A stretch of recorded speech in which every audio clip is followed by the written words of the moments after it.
Сәлеметсіздер ме, құрметті YouTube каналымның көрермендері. Сіздерге мен бүгін киімдегі дақты қалай кетіретінін айта кетейін. Ең бірінші шөп тұнбасы киіміңізге дақ болып қалса, егерде жаңа түскен дақ болса, бұны әтірмен сүртіңіз. Ал егерде ескі дақ болса, 30 мл әтірмен 10 мл нашатыр қосындысын қосып тазалап аласыз.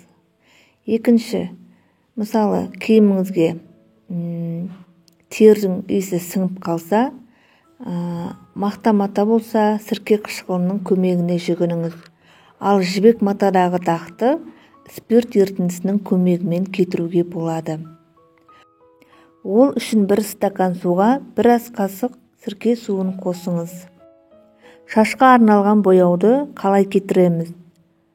Бұл үшін сутек асқын тотығымен нашатыр спиртін бірдей көлемде араластырыңыз.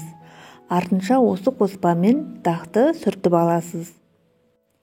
Одан кейін гуаштың дағы тұрып қалса, порошок қосылған суық сумен тазалау жеткілікті болады.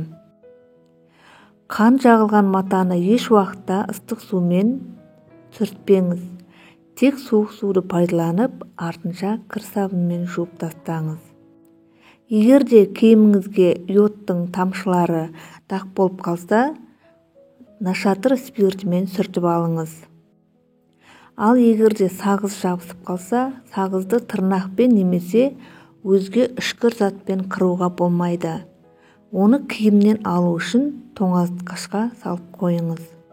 Егерде шоколад тұрып қалса, кір жуатын табаққа 1 литр суға 1 ас қасық тұз салыңыз.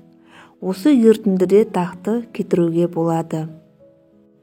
Егер өсімдік майы киіміңізге жұғып қалса, дақтың үстіне тіс жууға арналған ұнтақты сеуіп, 2-3 сағатқа қалдырыңыз.